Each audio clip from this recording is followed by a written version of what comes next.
No, no. Oh, he's not? No. Thank you. Oh. He's doing a live shot from the phone too. Oh. So he's not going to come back? They're gonna be switching cameras over there. Oh, okay. As long as I'm not in your way. No, you're good. You're good.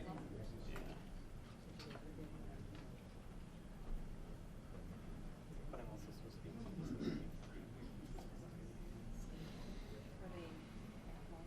Yeah.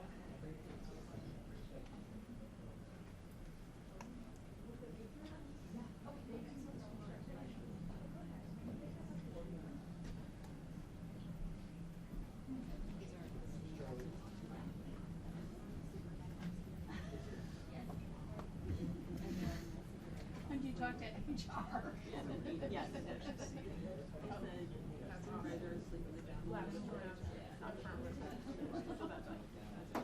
That is hilarious. I love that.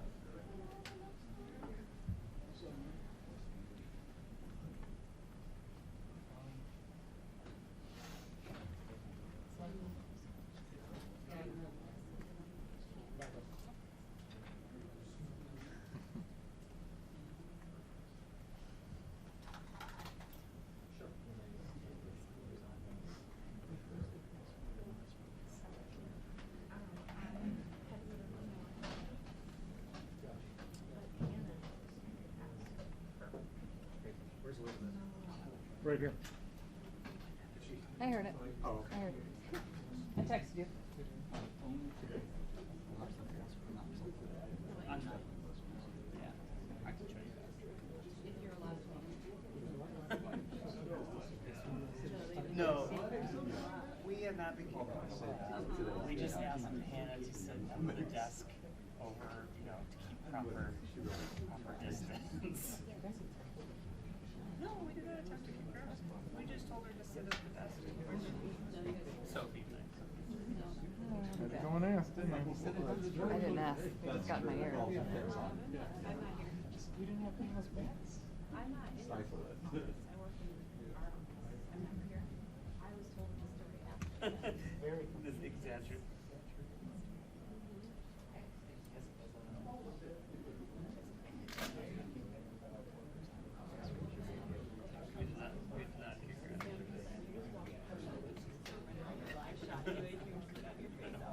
How many people at your wedding? 150 also?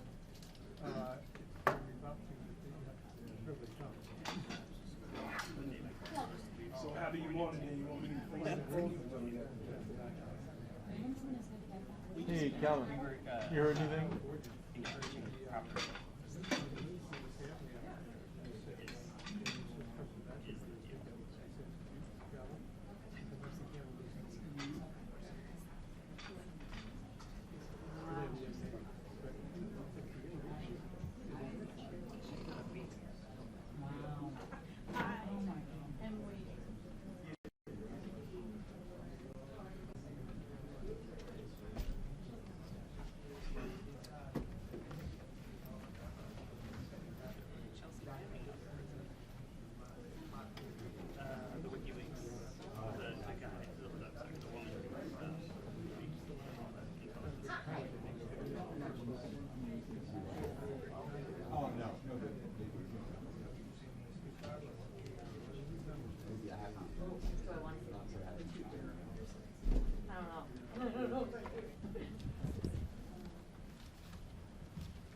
The first sign we're getting close.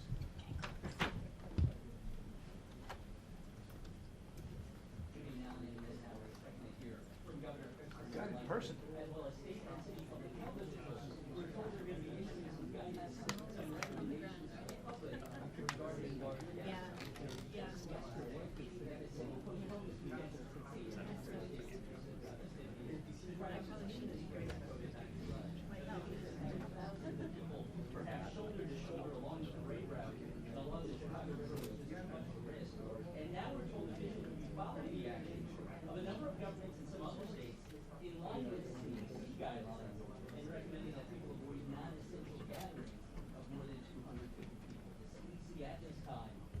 Recommending the blanket closure of workplaces, schools, and churches, but he's advising those organizations to take steps to contain the spread of the virus, including canceling non-essential events. We're also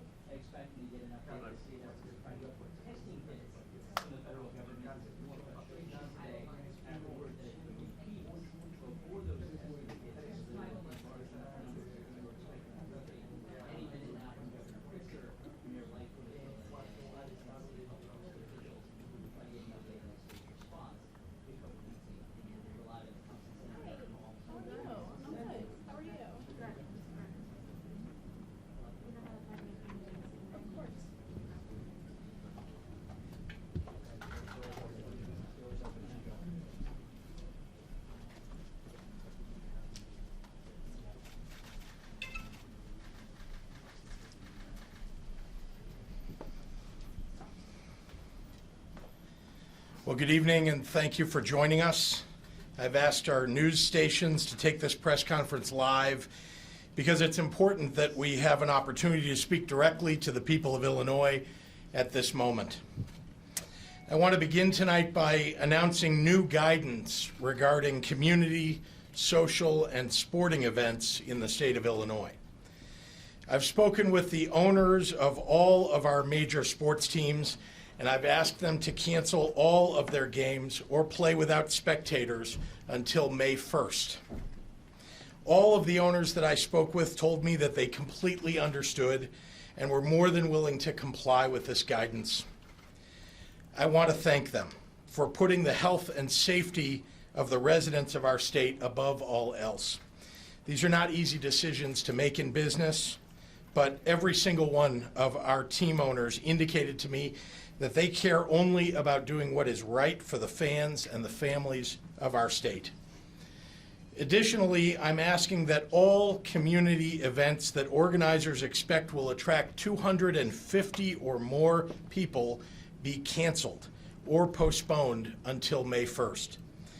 This includes personal and social events. I'm mandating that events of 1,000 or more people be canceled or postponed immediately. I do not want to waste precious resources monitoring event cancellations, so I'm appealing to the civic, patriotic, and humanitarian character of the residents of Illinois to act on this guidance immediately without any need for official state action. Even for events that will attract crowds less than 250 people, it is critically important that organizers think about who is likely to attend, and if likely attendees include individuals in vulnerable populations, such as the elderly or those who are immunosuppressed, please consider canceling. With regard to schools here in Chicago and around the state, the mayor will speak to guidance for CPS students and teachers.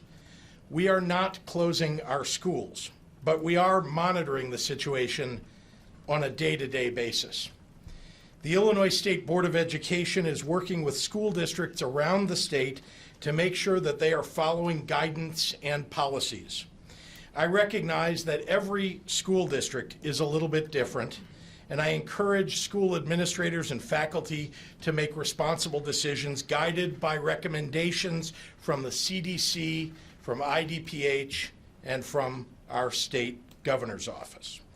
I know that elected officials, school boards, and school administrators are all making decisions with an eye toward protecting the children that are part of their communities, many of whom receive essential services from the schools that they attend. We are strongly discouraging large school assemblies and sporting events with any more than 250 spectators. I am also announcing tonight that I am closing the James R. Thompson Center to people who do not have business with the state effective Monday. The JRTC houses many employees who perform essential functions for the state, and I need to take this extraordinary measure to make sure that they can continue to do their jobs during this challenging time. Additionally, we are working with all of our state agencies to provide guidance on telework options. I want to stress that, though, that many services the state provides are essential to the residents that live here, and where we can, we are going to make sure that we continue to provide those services. My governor's office is going to remain open and running.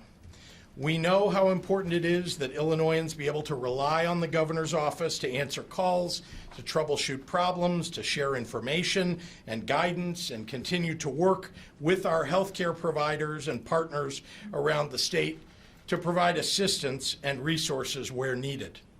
We will not let you down in these challenging times. I am asking that every private business that is able to have employees work remotely, and fortunately many can, consider making the decision to do so immediately. Those businesses that cannot easily have employees work remotely need to think through plans to promote social distancing at work. I also want to make clear that The election will proceed forward on Tuesday. I'm encouraging all local election authorities to expand the hours of early voting every day until Election Day. Voting early usually means avoiding any crowds. You should take advantage of that if you don't want to wait until Election Day.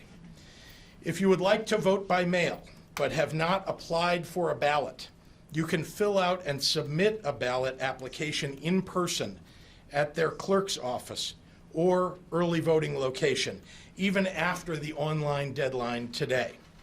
We encourage voters who choose that option to do so as soon as possible so they can get their vote-by-mail ballots in time to return them by mail by Election Day. We're also very mindful of Illinois residents who live in nursing homes. Nursing homes throughout the state have been taking necessary precautions to keep their residents and staff safe. In addition, election authorities have been working to move polling places in nursing homes to other locations. To ensure that our nursing home residents are able to exercise their right to vote on Tuesday, my office strongly urges all local election authorities to exercise their authority to personally deliver vote-by-mail ballot applications to nursing home residents who have not yet voted, so that they may have the opportunity to cast a vote on Election Day or by Election Day.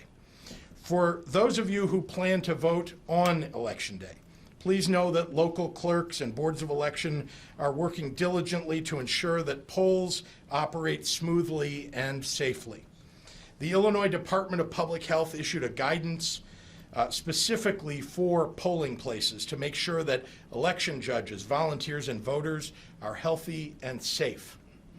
Free and open elections are the structural support of our democracy. One of the most important duties that I have as governor is to do everything in my power to make sure elections proceed forward as planned. The guidance I'm issuing today is for the entire state of Illinois. I know that some people will ask whether these measures are necessary in counties and cities that have seen very few or no positive coronavirus cases. We have seen what works and what doesn't work from other countries around the world, especially in the earliest days of community spread of this virus.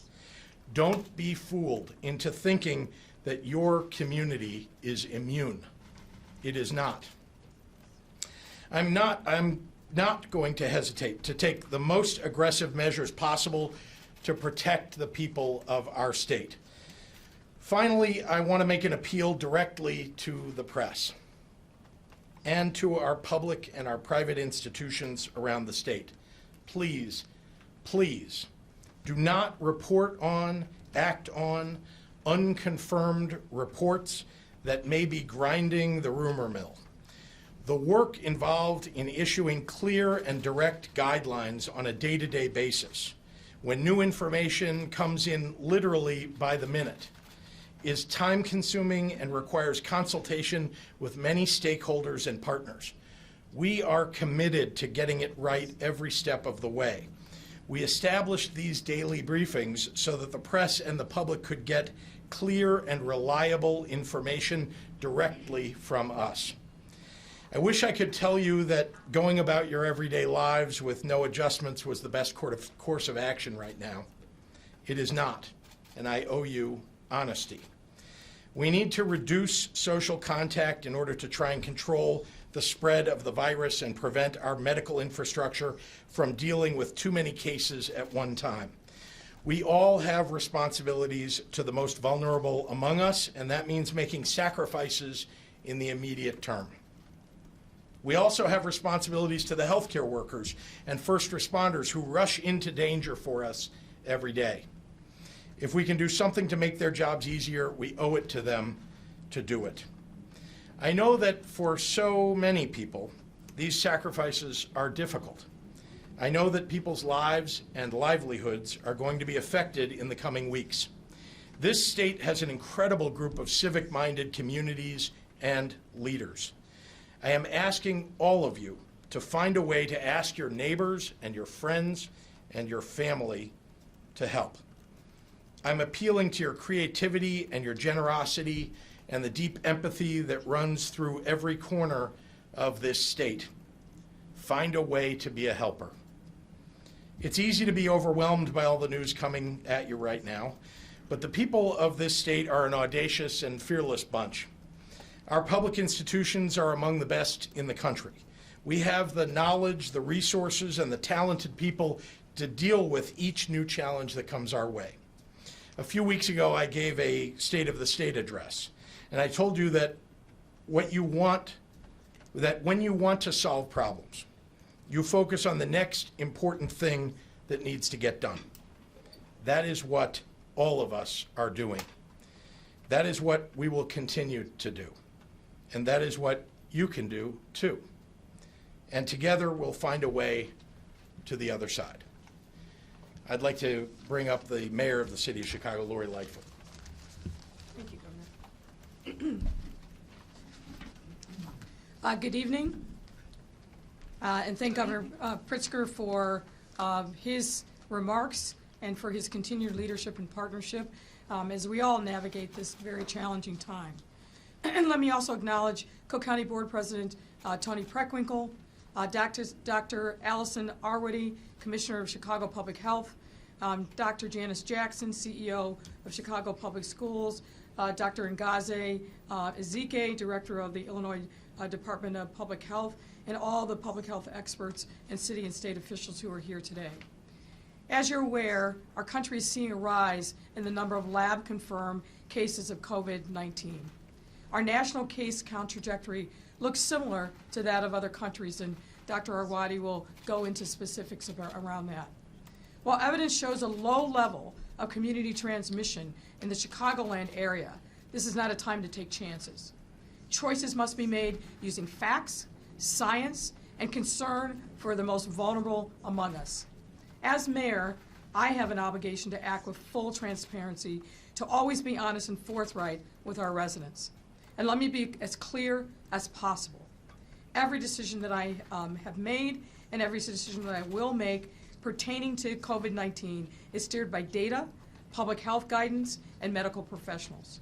Together, we strive to strike a balanced approach when we issue any public health guidance. The safety for our city and our residents will always be our top priority. It's top of mind before any decision is made or announced, and we are working continuously with stakeholders from every category in our city to make sure that we are mindful of what the consequences of every government action will be on them.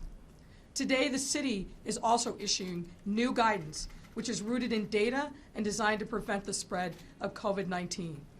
Dr. Arwady will go into the specifics in a few minutes, but let me tell you the top line. I want to be clear on some key guidance every Chicagoan and visitor must hear. First, community events, as the governor noted, community events of more than 1,000 people are banned for the next 30 days in the city of Chicago, period. Planned events, or community events mean planned events that bring together large numbers of people. We're not talking about airports, train stations, public transit, or schools, but we do mean conferences, banquets, concerts, and such. At that time, after 30 days, we will reassess the situation. We also strongly encourage organizers of events with 250 individuals to cancel or postpone. For now, it's clear no gathering takes priority over the health of any attendee. To do so would compromise the well-being of everybody, especially individuals over 60 and those with underlying medical conditions. Next, I want to address the status of our schools. At this time, CPS will remain open. Now, we would never put our children in danger, and I say that as mayor, but also as a mother. At this time, CPS will, however, begin scaling back large-scale events, issuing guidance to all school personnel in advance of spring break, instituting a mandatory policy on short-term closures for any schools with confirmed cases, and ensuring parents and loved ones are frequently updated, and CPS will be issuing a specific set of guidance today to the school community. We are also providing guidance to ensure individuals in long-term care settings are protected from illnesses that can be transmitted by visitors or staff. We are also taking careful measures to consider the impact on working families, employers, and employees. I am proud to announce that effective Monday, Comcast will be nearly doubling internet speeds for low-income households nationally. This came after a request from my team here in Chicago to ensure that residents and families who are increasingly encouraged to remain at home will have access to vital internet service. Comcast will also be providing 60 free days of internet to any low-income household starting this coming Monday via their Internet Essentials program. I'd like to thank Comcast for their leadership and being good corporate citizens, and you are going to see my administration roll out more initiatives to assist our businesses and residents in the coming days. In addition, tomorrow, after consultation with organized labor, we will be issuing new updated guidance on the city's sick leave and teleworking policies. We want to ease the burden on workers who may need to stay at home due to underlying medical conditions or any other circumstance. We want to ease the burden on them and give them very specific and clear guidance, and that will be coming out tomorrow. Also, as the city looks to make conditions more flexible to our workforce, I want to echo what the governor said. We encourage private employers to do the same. This is not the time for any employer to treat work conditions as the status quo. We are in an unusual set of circumstances, and we need to be even more diligent in supporting workers in this time of emergency. We will also be working with our partners in organized labor to address the concerns that union workers in particular are experiencing regarding health care and access to unemployment benefits. All of these actions build on our previous guidance, which is being reviewed and reassessed daily. And let me emphasize a couple of other important things before I yield the podium. We have to continue practicing social distancing.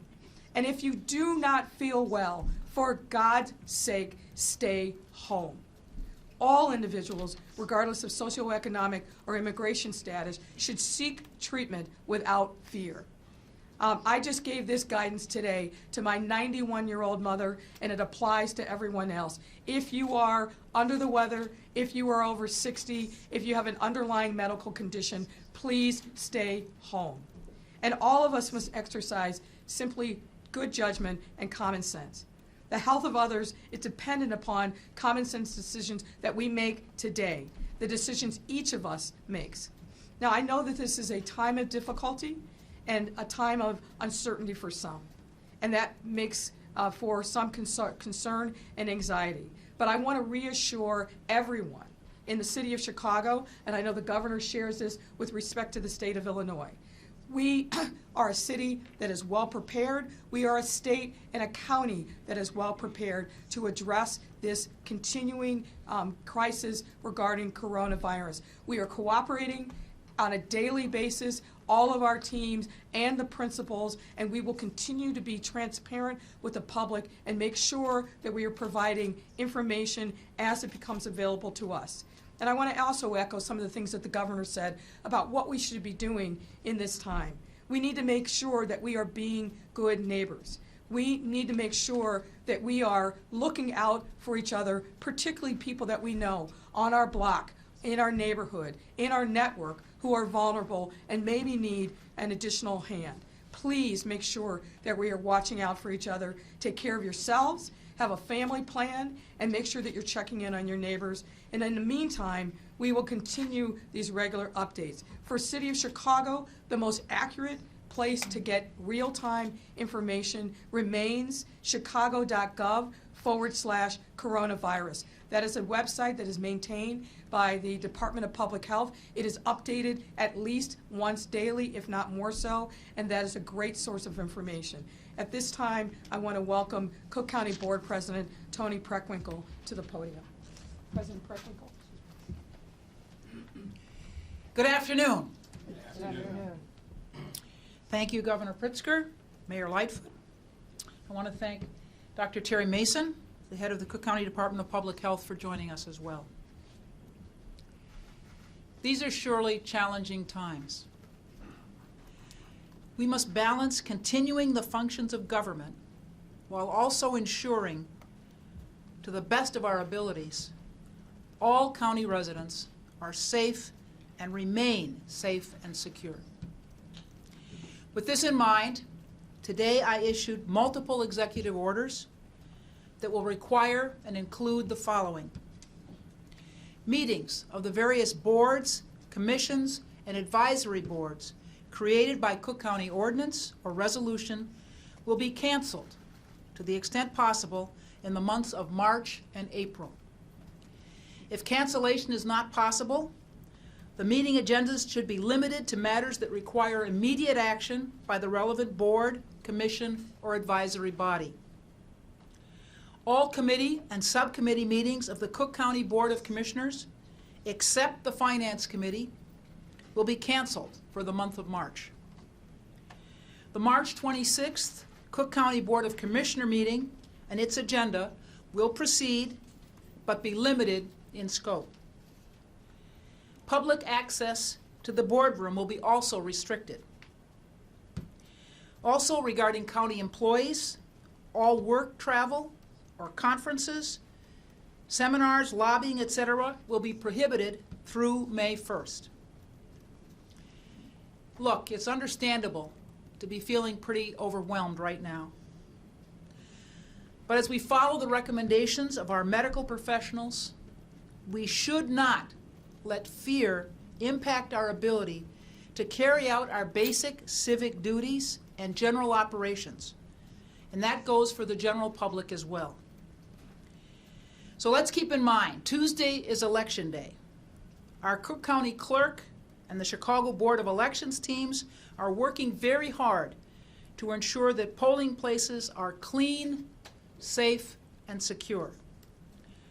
Voting is our civic duty, and we should all vote. I encourage you to vote early if you're concerned about crowds at the polls. Early voting locations generally have short times for waiting and short lines. No matter what you do, please vote by Tuesday. I would also like to let our residents know, on behalf of the Cook County Treasurer and the Assessor, that you can pay your property taxes, check for refunds, file for exemptions and appeals online. Visit cookcountytreasurer.com or cookcountyclerk.com to access online services. Finally, I want to thank the medical professionals at Cook County Health, the Cook County Department of Public Health, as well as our public health partners and healthcare professionals throughout the state, county, and city, who are working to ensure our COVID-19 patients are getting the best possible care. As I said, we're in a challenging time, and they are doing the work of angels. Now I'd like to introduce Dr. Ezike, head of the Illinois Department of Public Health. Thank you so much, President Preckwinkle. So I have to announce that there are 7 more individuals in Illinois who have tested positive for the coronavirus disease.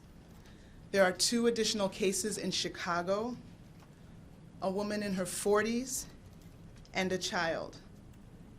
There is also a new case in Kane County, a gentleman in his 70s, and a case in McHenry County, a gentleman in his 60s. There are also 3 new cases in Cook County, 2 women in their 70s, and a gentleman in his 50s.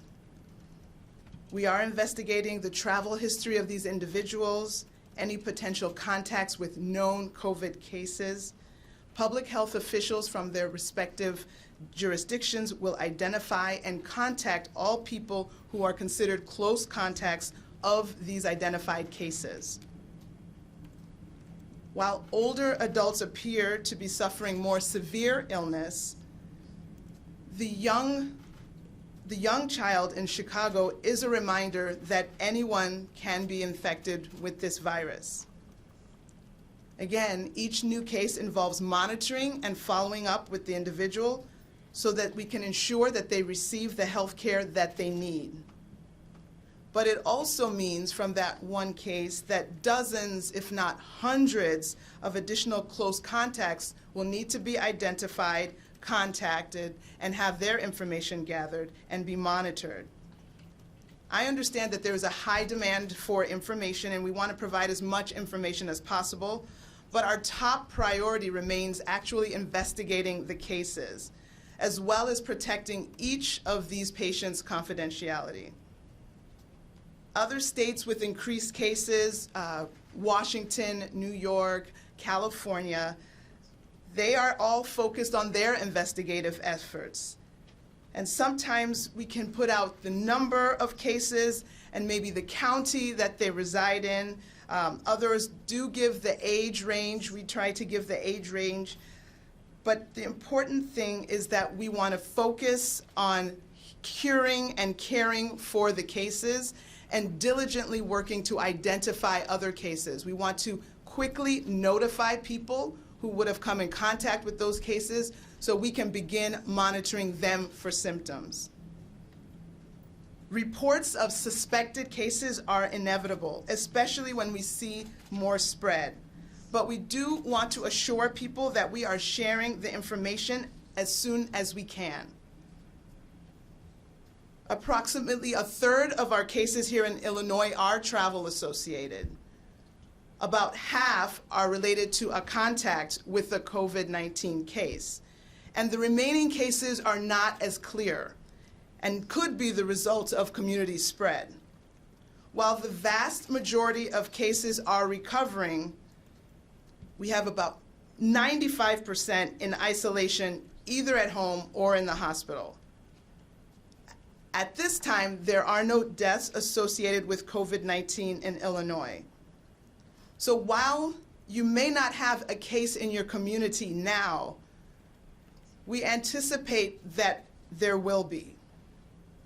We need to look not only where the virus is now, but work preemptively to try to mitigate additional cases that will be coming. Guidance for this novel virus is changing day by day, really hour by hour. And we want to empower people to think about what they can do and how they can reduce their risk of possible infection. As the state continues with containment efforts while also taking action to limit the spread, we are asking for individuals' help to limit the spread by, again, staying home when sick. And you've already heard the recommendations and mandates to postpone these large events. As you have heard, if you have general questions about COVID-19, please call our 24-hour hotline at 1-800-889-3931. You are also able to email us at dph.sick@illinois.gov. And at this time, I will now turn it over to Dr. Arwady, the Commissioner of the Chicago Department of Public Health. Thank you. Thank you, Dr. Ezike. Good evening, everyone. Good evening. So really the focus of our conversation today is not about individual cases. It's about the big picture. But I do recognize that there will be particular interest in this child. And I do want to let you know that it's an example of the range that we see of presentations of how ill people can become related to coronavirus. You've heard me say that around the world, about 80% of the people who have been infected with coronavirus have had a relatively mild course. They've not needed admission to the hospital, and they've recovered. About 20% of the time, we've seen more serious illness, people requiring hospitalization. And around 5% of the time, we're seeing people needing intensive care unit level care. And globally, we're seeing in the 1% to 2% range of people dying from coronavirus. You've been hearing me say strongly for days that our focus is primarily on older individuals and people with underlying medical conditions. Because when we look at that 20% that is more likely to end up in the hospital or to have serious illness or potentially to die from coronavirus. It is in these vulnerable populations. So our data here in Chicago and in Illinois is very similar to what we've seen internationally. This child is in good condition. He's at home. He did not even need to go into the hospital. Many of the people who have been diagnosed with coronavirus here in the Chicago area are well. They've not needed to go into the hospital, and in some cases they have entirely recovered. We're monitoring them, in some cases in the hospital, in some cases at home, making sure that they're in isolation and watching their courses. But the focus on the older individuals is important. We do have some cases in serious condition. And that is why, again, we are emphasizing. You've heard the strong recommendations. You've heard about some of the guidance that we're providing, limiting these mass gatherings, really thinking about the social distancing and other ways to keep individuals safe. That especially applies to older individuals and people with underlying medical conditions. That's people with heart and lung disease, that's people with diabetes, that's people with other immune conditions.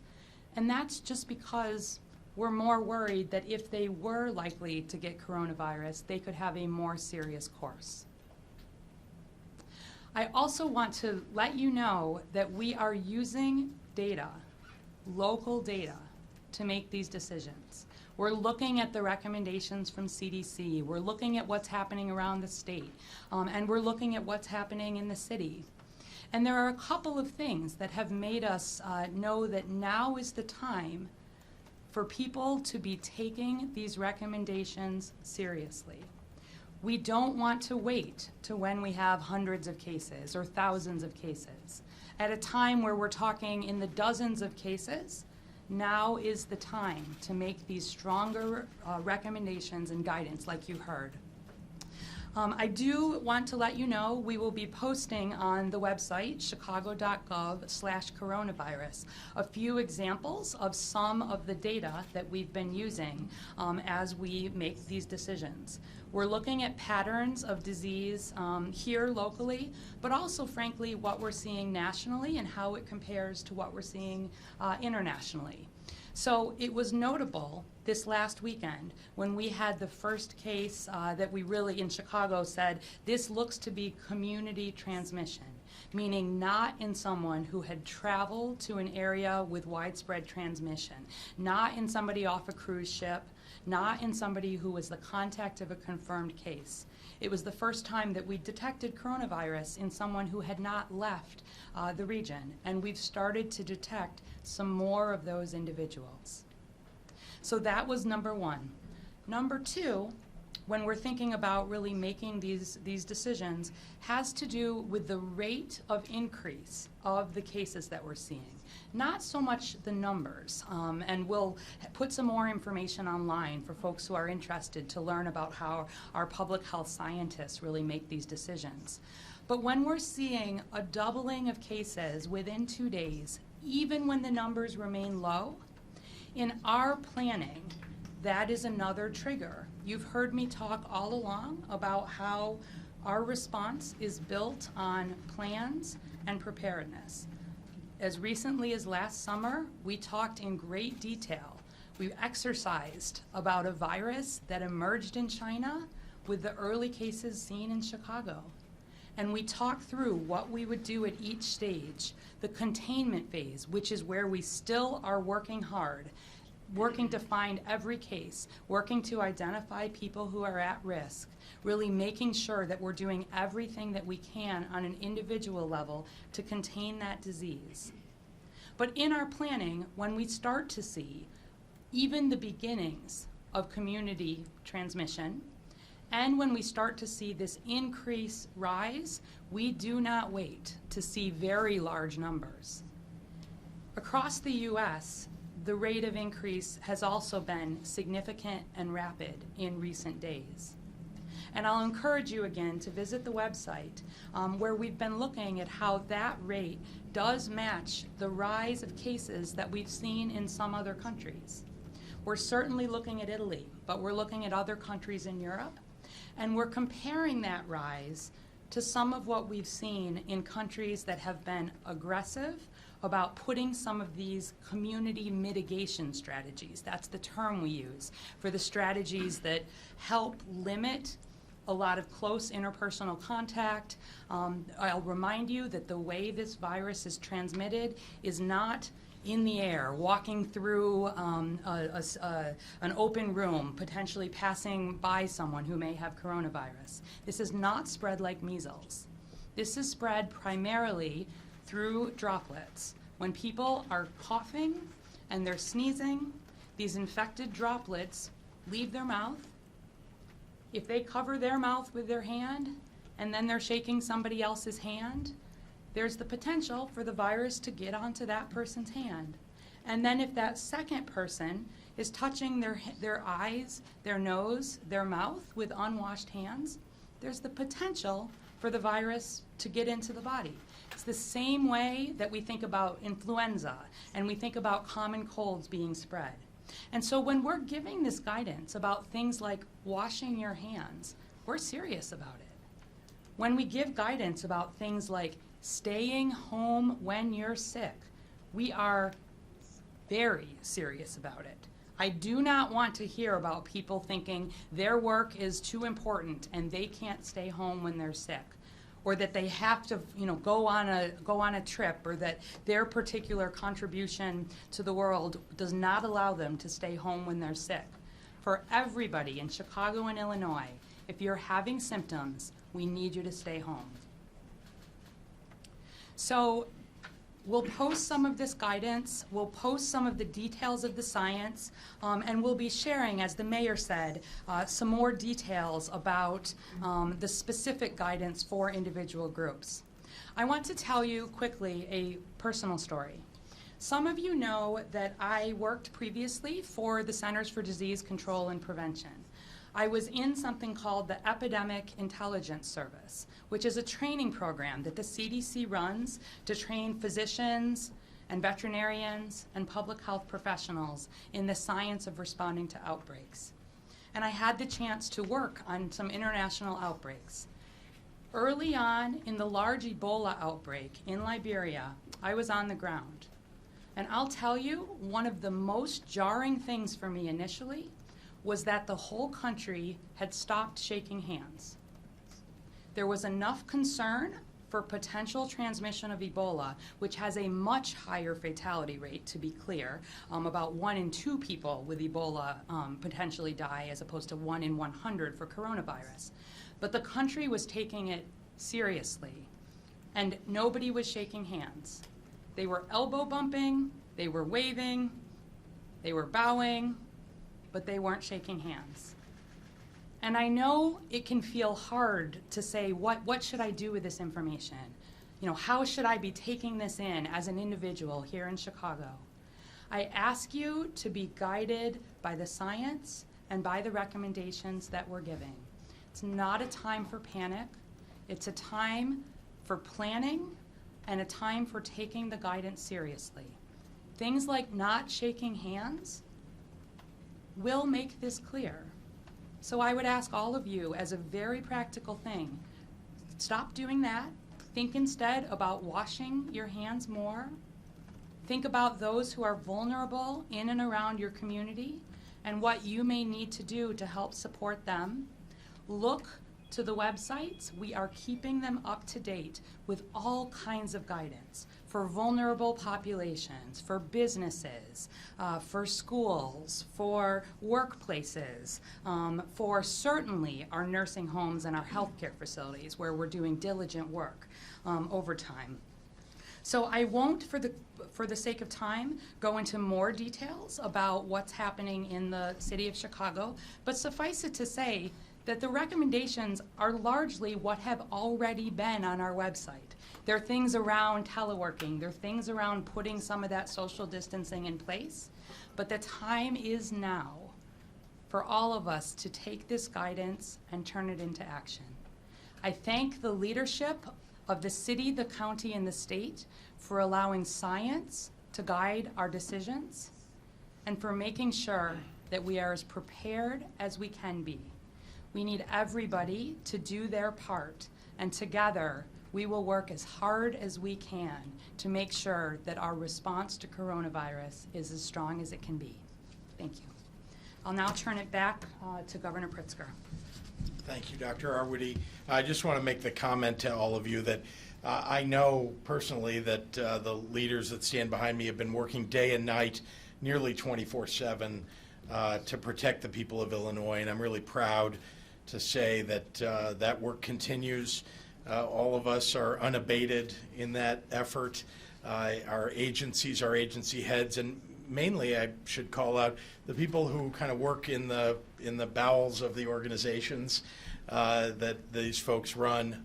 Everybody is working extraordinarily hard to get this right. So thank you. Happy to take any questions. And of course, Governor, what is your legal authority to shut down these events of 1,000 people or more? Is it within your powers within the state constitution? Is it somewhere in state statute? What gives you that ability? It's combined not only the disaster declaration that we made already, but also the powers of the director of the Department of Public Health. So those two combined give us the ability to do that. Governor, can you talk to us about the state of the test kits, where we are, and how many we need, and are there private entities that the state can look to start upping the test kits in the state?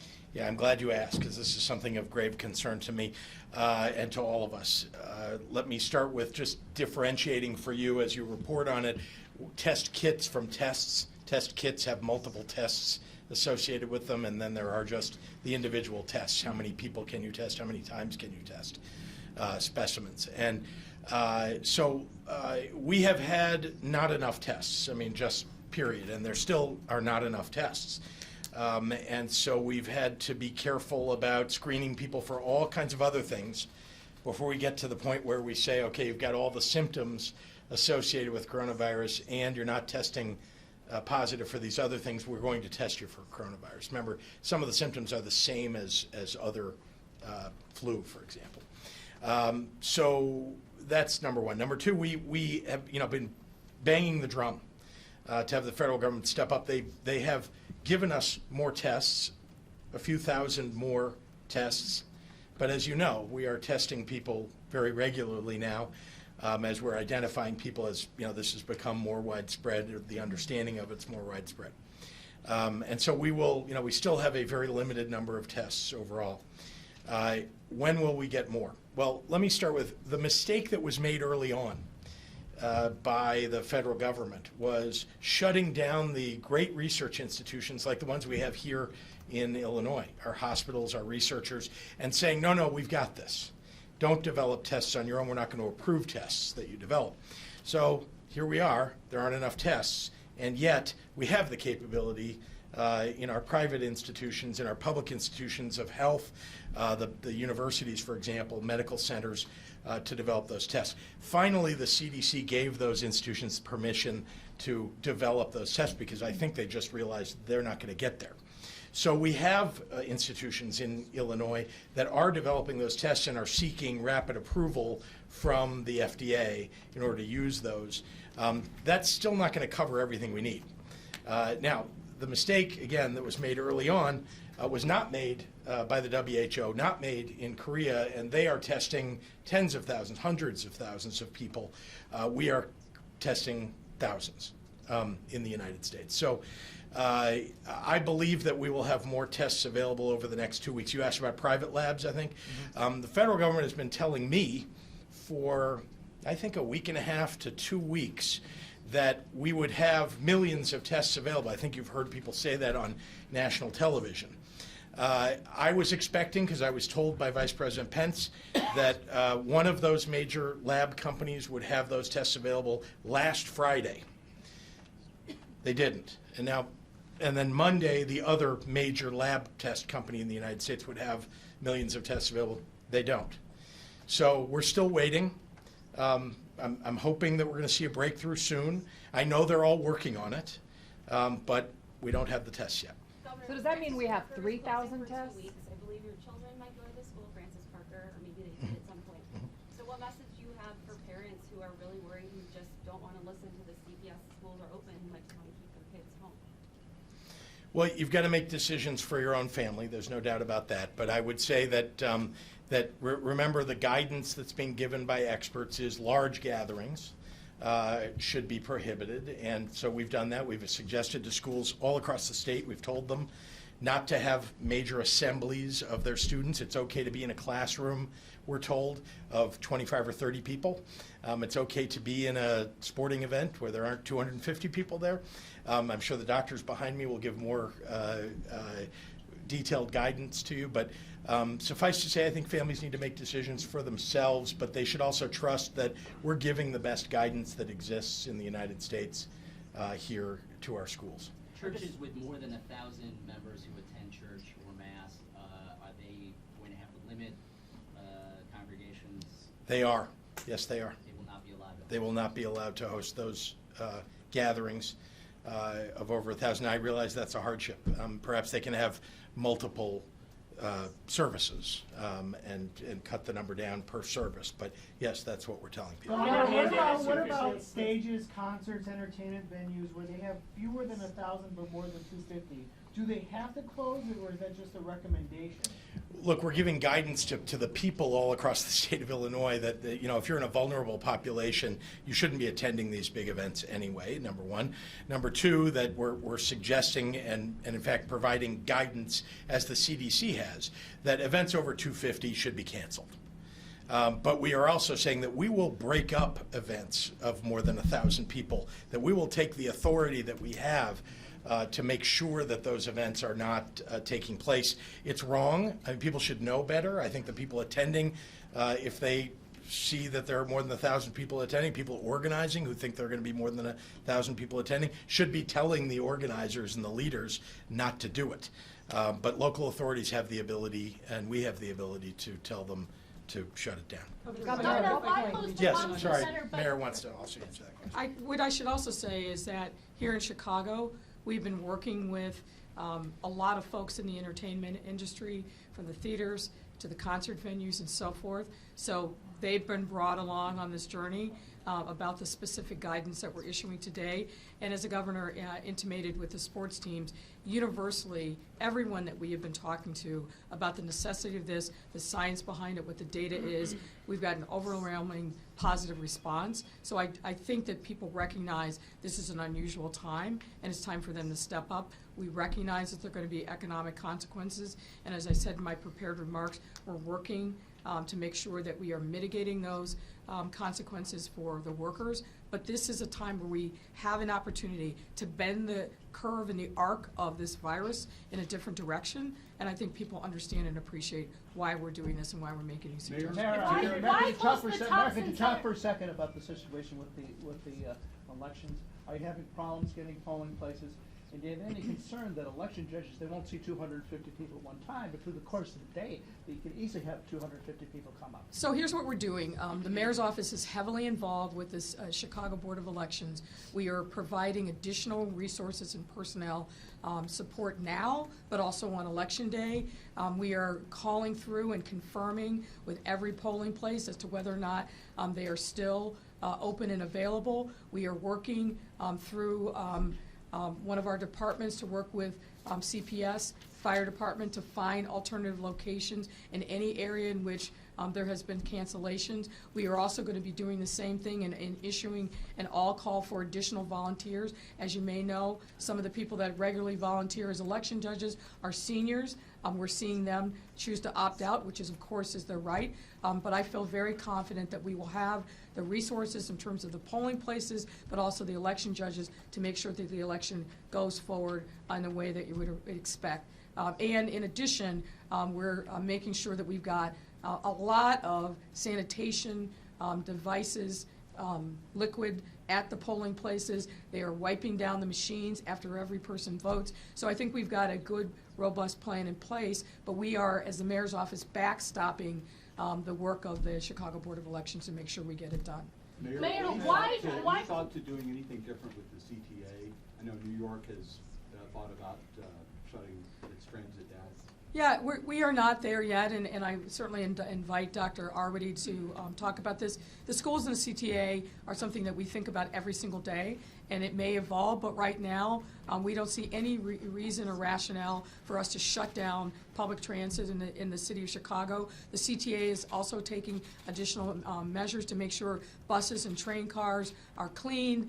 We're making other resources available so people can sanitize themselves, their hands, before they get into the CTA. So we feel very comfortable with the plan right now. But again, all of these things we're assessing literally on a daily basis, but we feel comfortable with having the CTA open. But Mayor, at what level, at what point do we do that? Do we just Well, shut things down? look, I don't want to deal in hypotheticals. I don't think that that's fair. We're going to be guided as we always have been by the science, by what the trajectory tells us. If we have a reason to update that guidance, to expand the number of places in which we're saying stay home, don't do this, don't do that, we'll do that, but that's going to be dictated by the medical professionals, and we're going to be doing that in concert with our partners at the county and the state. Governor, why close the Thompson Center but not the city, I'm sorry? city? Why close the Thompson Center but not City Hall, and why hold City Council committee hearings tomorrow and a full City Council meeting on Wednesday? Let me just answer about Yeah, go ahead. JRTC. That we're not closing the Thompson Center. We're closing the public access to the, as you know, we have vendors in the lobby. There are lots of people who enter who aren't really entering the building for state services. They're just coming to enjoy the perhaps lunchtime features of all of those who've been there. Stop smiling. These are businesses, important businesses. But seriously, we just think that we have to keep the essential functions of government going.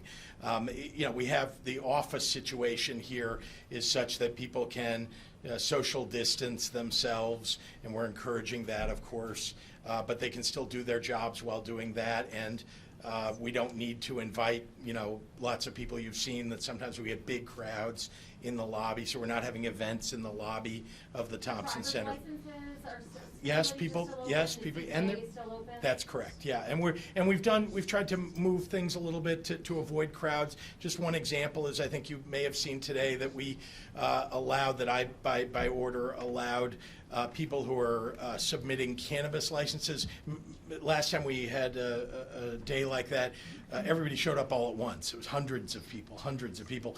And so we wanted to avoid that. We have a deadline for that, so we've given people the ability to send them in certified mail and a bit of an extension so that we don't have a crowd showing up. I understand the science that you're talking about not closing the schools just yet, and we're not there yet.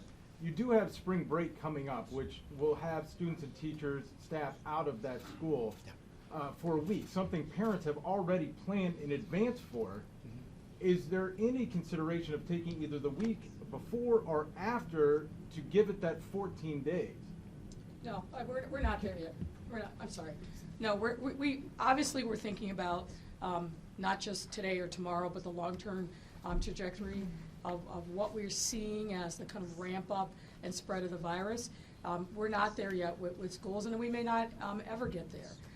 And again, I'll invite Dr. Arwady to expound on this a little bit more. Obviously, we're thinking about all of these issues, all the various contingencies, the various touch points where we see gatherings. We're basing and looking at the learning that we're getting not only from across the world, but also our sister states, our sister cities. But we don't see a reason at this point to shut down the schools. Now, keep in mind, when you think about shutting down the schools, and particularly with respect to CPS, that has a lot of potential cascading effects. A substantial percentage of our students depend upon the schools for eating. They depend upon the schools for shelter, and in some instances for where they get the clothing and other needs. So it's a very big deal to say that we would be shutting down schools. We are not there yet. Obviously, we're putting the public safety and public health first and foremost. Should there be a reason for us to do that, we won't hesitate to do that, but we are not there yet based upon the current public health data. Yeah, may I just add, just to clarify one thing there. So first of all, where we think about the places of primary concern, again, based on what we know about this virus, I am much less concerned about schools and much more concerned about places like nursing homes and long-term care. Children, by and large, have not been shown to be major transmitters of infection. They also have been much less likely to get seriously ill. We're always going to put the health of students first. I want to just touch on the 14 days because I know there's a lot of numbers and days going around. 14 days is the time that we follow someone from after they've potentially been exposed to somebody with coronavirus or they've been in an area with widespread transmission. We follow them for 14 days because that's thought to be the longest time after the exposure that they might develop symptoms and show that they've been infected. I want to also just remind everybody that in this whole testing conversation, the test that we have is a test of a swab in the nose and in the throat. There has to actually be enough virus in the nose and in the throat to detect the virus. And so we don't just test everybody right at the minute that they have potentially been exposed. Your test doesn't mean anything at that point. You follow people for the 14 days. If they develop symptoms or if they're a very close contact, we make that testing recommendation. So in a school setting, the 14 days, there's nothing magic about 14 days in a school. Where we have potentially a child or a staff member who has been in school, especially during the time that they're symptomatic, we'd be looking to say who was in close contact, again, with that student. Certainly, we would be working with the school to close for a short period of time, do a big cleaning, understand if there are individuals who need to be followed for that 14 days at home. But there is not a good scientific reason to close schools, especially sort of in an indefinite kind of way at this point. So we've already been working closely, very closely, with Chicago Public Schools, our private schools, as we've, our Archdiocese, thank you. As we've seen situations like this, again, the Public Health Department will work with the schools, and we would ask schools to wait to have conversations with the public health experts in whatever jurisdiction you're in to make sure that the decisions we're making are the ones that are safe for our students and made really based on the science. Can we go back to the mayor and talk about why City Hall is not being closed and why the committees will go on as scheduled in the City Council meeting? Because there's no reason for us to close them yet. There were more than 200 people today at City Hall for press conferences Yeah, and but committee meetings. But again, keep in mind, it's the social distancing aspect of it. We're going to be taking some very specific measures next Wednesday at City Council to minimize and really enhance, I should say, social distancing. We are going to have a very streamlined City Council meeting. There are not going to be a lot of the resolutions and other things that elongate City Council meetings, and I see some cheering around on that. But we're going to try to keep the meeting, we're gavelled in and gavelled out as quickly as possible. But there are some important business matters that we do need to take care of next week to make sure that we can move forward, not the least of which is accessing, getting City Council authority to access some important funding that's going to continue the work of our Public Health Department and other partners going forward. But we are thinking very comprehensively about what we need to do to make sure to keep people safe. And I neglected to say this, and I should have. We are encouraging people to watch the City Council proceedings online. It's live streamed. It's accessible all over the city in our city libraries. We really want to minimize the number of people that are coming in to City Hall just simply to be in attendance at the City Council meeting, and we're putting some other controls in place to minimize the number of people that are actually going to be on the floor and in the audience of City Council. Let me go here first, and then we'll go here. Go ahead. Both the state and the city of Chicago are going to see budget impacts because of this, because of everything that's going around, because of diminished tourism, business. What are you doing to prepare for that, and how are you going to deal with that? Well, I'm going to push back a little bit on the premise of your question. As you know, the city of Chicago has a very, very diverse economic system. 13% of our revenue. No one has more than 30% of our average revenue stream. Any economically sensitive taxes are less than 25%. I think we're very well situated.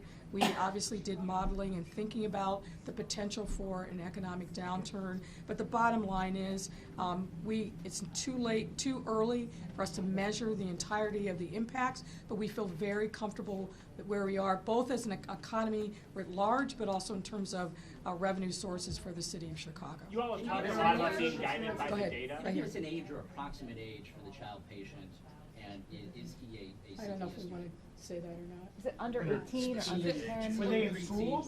We're not going to give a specific age. The child's doing well, is at home. But will their school We be will, closed? if there are Is this significant student? necessary updates, we'll give it. We've been in touch already with that child's school, and we've been working with that school to make sure that they have the updated guidance. You all have been talking a lot about being guided. So let me just say, folks, I understand that there's a real desire for additional data, but we do have to take into consideration privacy rights of individuals under federal and state laws.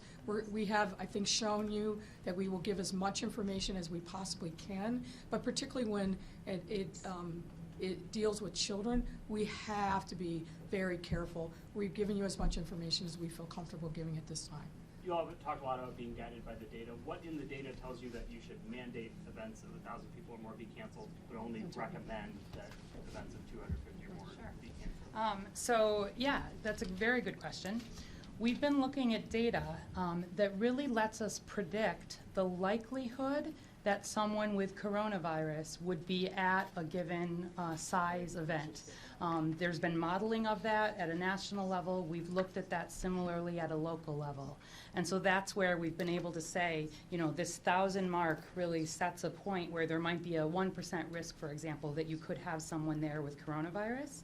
We're using our local data to make these decisions. That's what we will continue to do moving forward. We will adjust them as is necessary, but that's a very good example. There's a lot of data happening behind the scenes, not just on the testing, looking at things like how much influenza-like illness are we seeing in emergency departments. We do that all the time anyway for flu.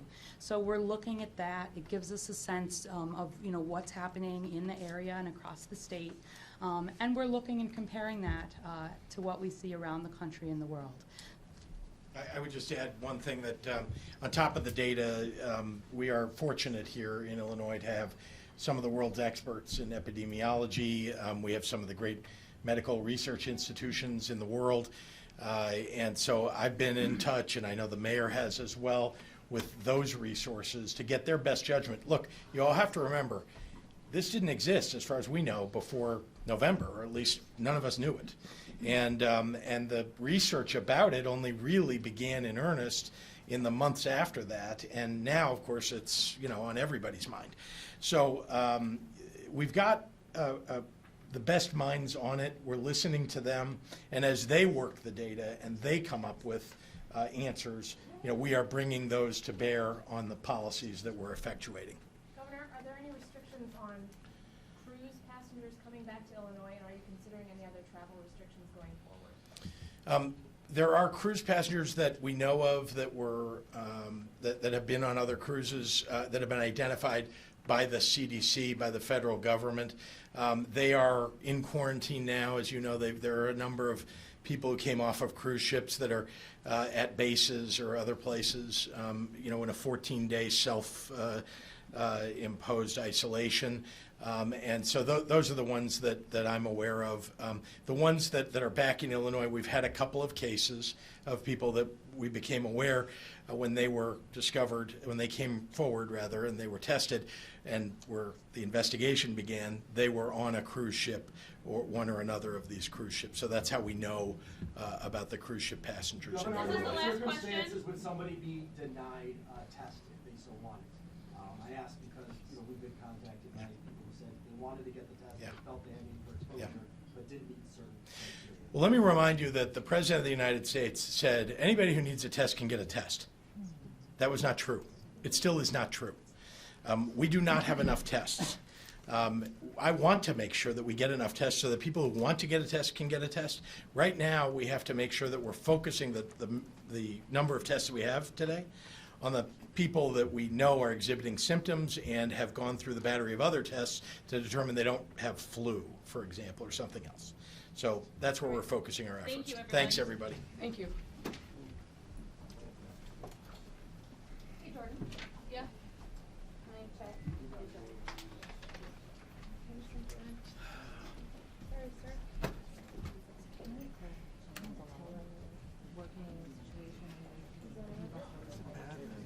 thing that I dislike the most is that I'm going to have to go through this with Thank goodness for one life battery.